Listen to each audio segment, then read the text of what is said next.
Welcome back to the channel, everyone.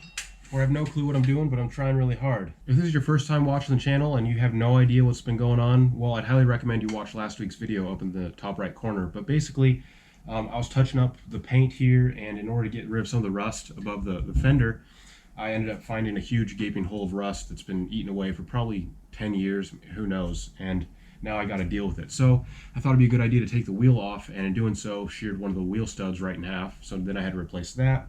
Just got done replacing it just now, and now I'm going to hook you guys up with a GoPro clamp in the wheel well, and we can kind of see how bad the rust is inside.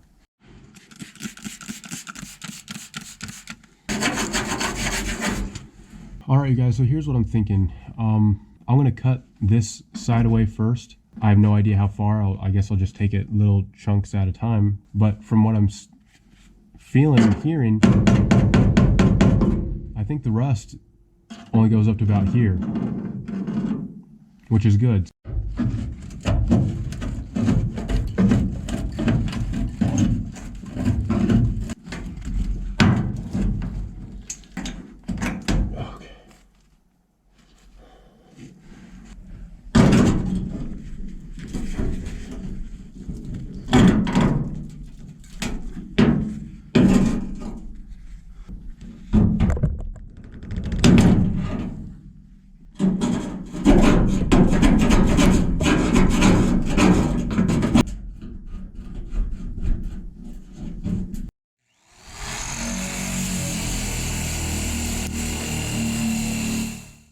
Since I couldn't get the wire wheel in every nook and cranny, I just made an executive decision to cut a bigger window open. And I hope that gives you an idea of where the rust stopped. And I got really lucky. The worst spot is right here. I don't even know if you can see that on the camera, it's a little dark there, but I just made sure to keep the factory screw holes for the plastic inner fenders. That way I don't have to fabricate new ones.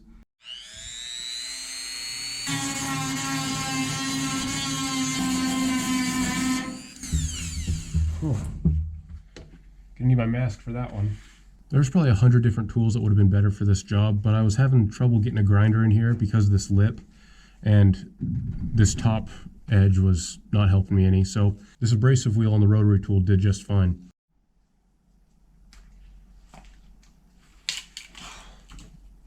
All right.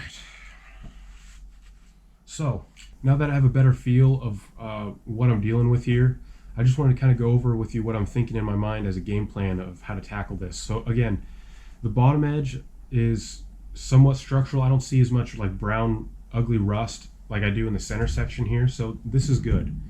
And the rust doesn't go all the way up to here like I initially thought. This is probably the worst of it. That's probably the extent of how bad it is. So really all I'm dealing with is this center section. And one thing I could do is I could take one big cut and just tear this whole part out and replace it. I could probably find a bed somewhere at a junkyard, or go like find a front fender that has the same body line. That's an option. Another thing I'm thinking of is patches. Like cut this section out, let's say, and patch weld that in. I've never done body work to this extent before. This is the biggest project I've ever taken on, and probably in my life. And so with the welder that I have and my experience, doing patches seems a little bit more my speed. But again, I want to do this right because it's a restoration project and I don't want it to look ugly.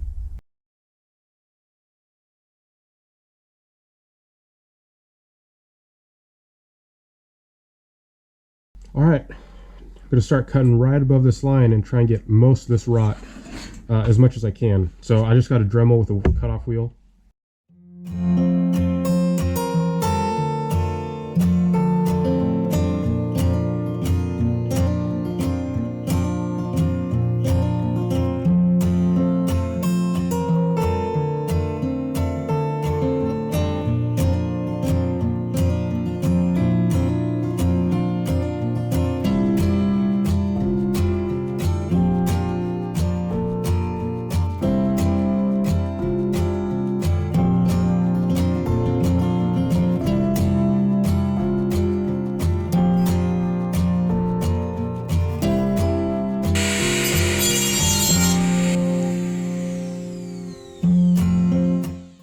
So I went ahead and made one of the metal patches off camera.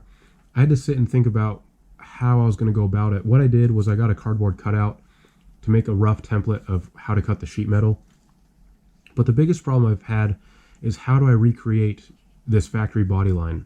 And the truth is, guys, I don't have any specialty tools to do that. So what I decided to do was just make one straight bend with the vise, and I bent the corners in a little bit to make it easier for the welder to tack it in. But basically, this will be a backing plate, and then I can go over in the future with Bondo, and I can sand in a more precise body line.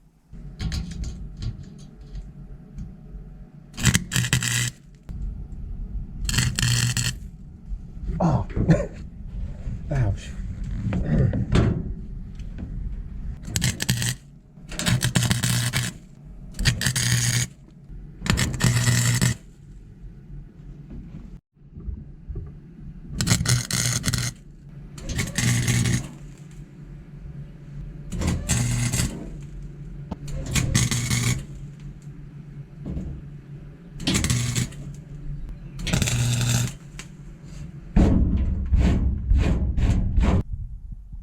So now I got to move on to this side.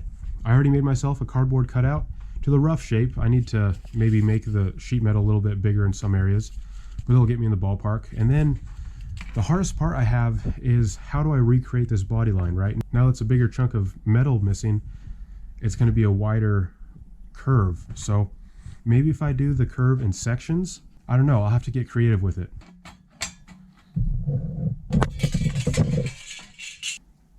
Right now, a professional body man is probably cringing, but this is how I bend sheet metal.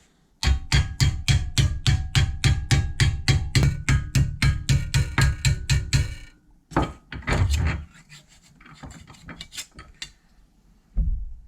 there you have it.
All right, time for Bondo, finally. So again, I'm using glazing and spot putty. Now it's not made for something this big, it's just made for like small scratches and pinholes, but I'm gonna give it a shot on this smaller section and just see how it goes. If I run out, I run out. I can always buy Bondo in the future.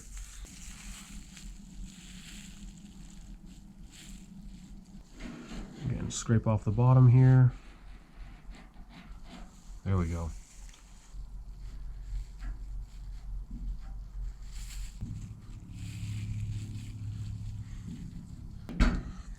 Well, I didn't read the directions. It said to apply it in thin coats, and I definitely didn't do that last night, so it's still like a putty underneath, which means it didn't dry. So I get to do this all over again. So I didn't know that you're only supposed to use glazing spot putty in really thin layers, and that was my mistake. It cost me about a day's worth of work, but it's okay. You learn by doing.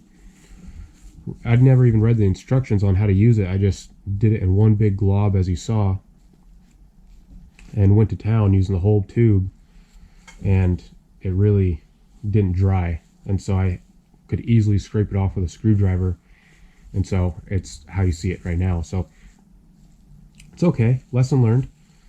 Went to the auto parts store again. The guy recommended that I get some actual Bondo, and again, just thin layers. I'm gonna smooth it out the best I can, just like that.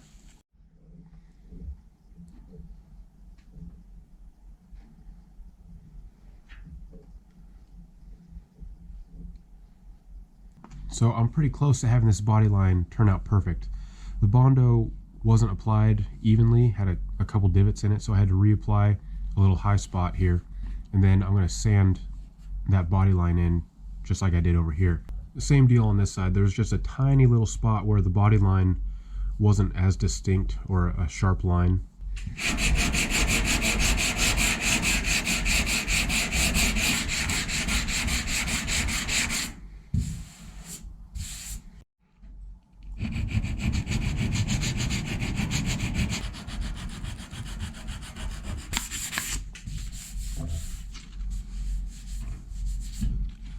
I'm happy with that.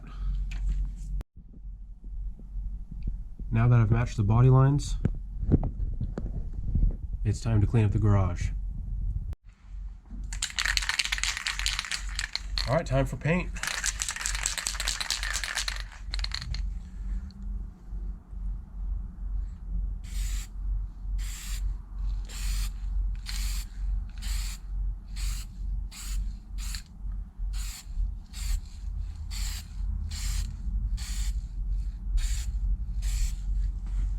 This is the paint I'm going to be using. Factory color matched Oxford white.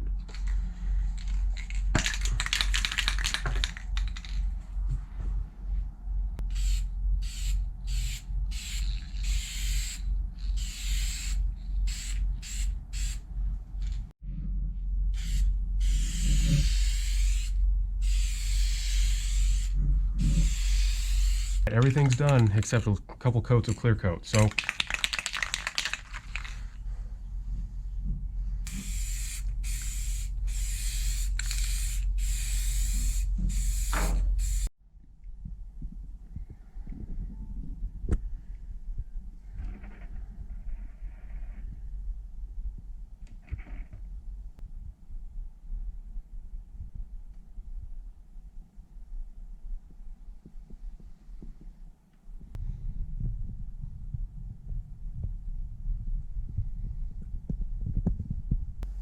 well, everyone, I'll let you be the judge at home, but I think this turned out pretty nice. Now, I've never done a project anything like this before. I've never attempted body work, and I would go as far to say as this is the biggest project I've ever taken on in my life. I was totally out of my comfort zone from start to finish, and I learned so much along the way. I would have actually saved myself a day's work if I hadn't have layered up that glazing spot putty. I should have just gone straight to Bondo, but I guess that's what I get for not reading the directions. There are a few tools that I could have bought that would have made my life a little bit easier trying to fix this Fender, but I just wanted to keep this project on a low budget, and that's kind of what this channel is all about, guys. You don't need the latest and greatest technology and tools. You don't need the most know-how. You don't need to be a professional mechanic.